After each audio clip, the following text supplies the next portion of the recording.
Hello everyone, it's Laura here and welcome back to my YouTube channel. Today I'm really excited to be sharing the first card in my Halloween 2017 card making series. For this card I used digital stamps by Bugaboo stamps and I watercolored the whole scene using my Gansai Tambi Watercolors.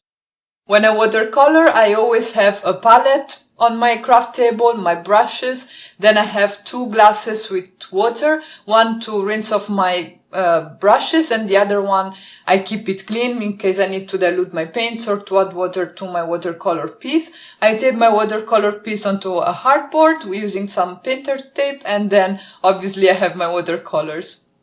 The Gansai Tambi come in individual palettes, so I took out a few colors that I thought I was gonna use, although in the end I'm gonna use several more.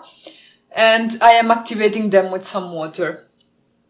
I am now starting to paint my images. I printed them using my Canon Pixma printer. That's pretty nice because it has a waterproof ink.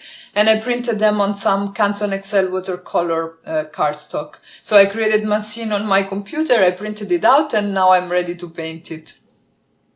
I am using the wet on wet technique to paint in my images, and it consists in first laying down a layer of clean water on the area you want to paint, and then dipping your paintbrush in color. In this case I'm using black, and then adding the color to the image. So because your cardstock is wet already, the color will be able to move very easily and you will be able to get nice shadings and nice sort of ombre effects.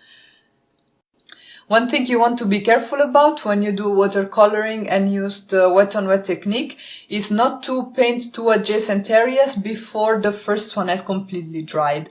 So, for example, in this case, I had just finished painting the kitty's body and I did not paint the face, but I moved on to the ears. And this is because the moment I am going to add some water to the kitty's face, the paint that's on its body, which is still wet, will bleed through. And for this particular image, it wouldn't be such a disaster because, you know, the face is black, the body is black, and maybe I can fix it. But in general, you don't want colors to bleed in areas that are separate in your painting. So you always have to wait for one area to dry before you can come in and paint the adjacent one. And for this reason, I am moving on to painting the pumpkins. Again, for them, I'm using the wet on wet techniques and I'm painting them using the orange color. I am trying to give dimension to the images by having a bit of variation in the intensity of the color I lay down. So I am using actually one shade per color on most of the parts of the image. And what I do is I lay down in the areas where I think the image would be darkest. So in this case, for the pumpkins, it would be where they are indented. So where you have these vertical lines. Here I would have a little bit of shadow cast by the cat. And by the way, I'm shading everything as if the light comes from the top left corner. So I lay down the color where I think the image will be darker. And then I drag it out with my paintbrush. You can see an example here of the whole process, so to say. So I first lay down my water. I then add my orange shade in the areas where I think the shadow should go. I clean off my brush and then I drag out the orange in the areas that would be lightest. And in this way I get a little bit of a transition and some depth in the images. And if I am not satisfied completely, I can always come back with the second layer and intensify the shadows.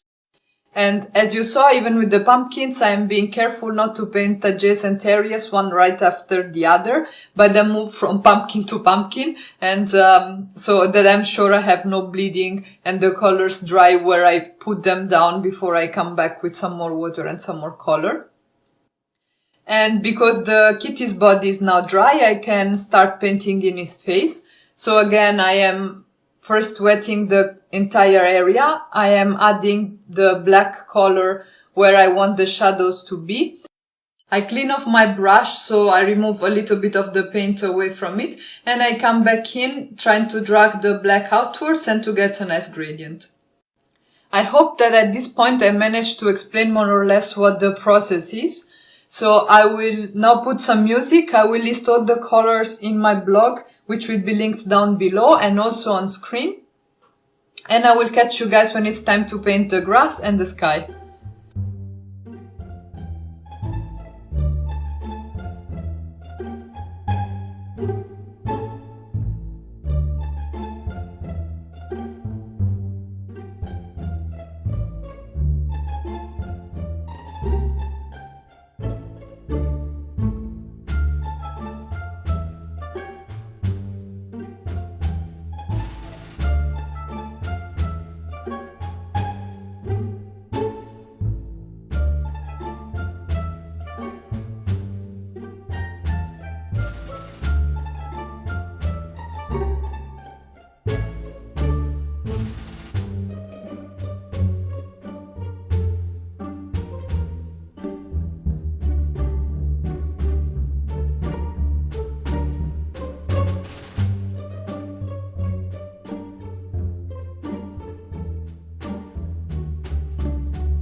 For the areas where I have the grass and later on for the sky as well, I am using a flat paintbrush to add in some clean water. And I am also using a round paintbrush to add the water to the areas of the image that are too sort of detailed and small for the flat brush to get in. And then I'm using the same olive green that I used for the leaves of the pumpkins. I'm diluting it and I'm adding it to my grass area. I am trying to get a little bit of an ombre effect from the bottom to the top, but at this stage I'm not worrying about it too much. I am mostly trying to lay down color and to distribute it everywhere. And in a moment I will add some black to this olive green and I will paint in the shadows where the pumpkins and the cat are standing.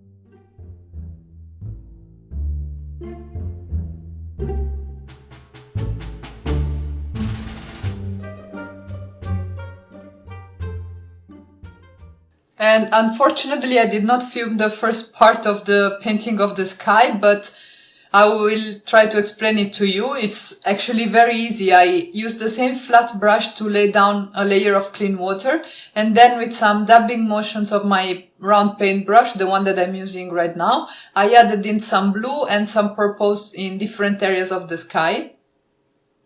And again, with this same brush, I'm trying to get in all the detailed bits of the image and adding color where I feel like it's gonna look nicer. There isn't really a whole thought process behind it. It's most like, I think I would like to add a little bit of more purple here, a little bit more blue there, and I go on like that. And where there's too much water and the color is seeping through over areas of the image that it has no business going, I am using a little piece of cloth to remove some of the excess water. I left my first layer to dry. I actually sped up the drying process with my heat tool, and then I'm adding some black because I want the sky to be really dark. But I'm not entirely covering everything, so I'm not trying to get a flat wash of black over the entire background because I want some of the background colors to show through. And even if the background now looks almost completely black, I know that in the end I will be able to see some of the blue and the purple that I have in my underpainting, because watercolors dry lighter than you see them when they're wet. And here I'm adding a darker shade of green to darken up the grass a little bit because it looked a bit too bright, you know, next to this black sky. So I'm using a darker shade of green and I'm also darkening it up, adding some black, and I am distributing it over my grass background, trying to focus it a bit towards the bottom of the painting and under the cats and the pumpkins. And I am also darkening up the sky a little bit more, so I diluted some black paint and I am distributing it directly on my paper. I did not wet the paper first, but I made sure that the paint was diluted enough that I have a nice flow and I don't get just a blob of black when I put down my paintbrush. I quickly masked out the spider, the cats, the pumpkins and the grass with some scrap pieces of paper, and I am creating some stars with my paintbrush and the silver color in the Gansai Tambi palette. I carefully removed the painter's tape, and you want to sort of fold it back onto itself to minimize the risk of tearing. And I'm using my Tonic Studios guillotine trimmer to trim down the painting to 4 by 5¼ inches, and I'm using my Tombow monomote glue to glue it onto my card base, which is then 4¼ by 5½ inches, so I have a nice border around it. I really like it. I think I have it pretty much on every card that I make. I thought I wouldn't for this one, just to change it up a little bit, but I couldn't stay away from it. I decided to heat emboss my sentiment using some white embossing powder by Ranger. Hello there, you can see my face. The sentiment comes from the All-in-One Sis Halloween set by Clearly Besotted Stamp, which is really cute, and I can't wait to use it for one of my next Halloween cards. So after having heat set the sentiment, I cut a strip again using my guillotine trimmer, and I used my Tombow monomote glue to attach it to my card base. And that's it. That's my card for today. I really hope you guys enjoyed this video and you found it useful. If so, please let me know in the comments below. Leave this video a thumbs up and consider subscribing to my channel.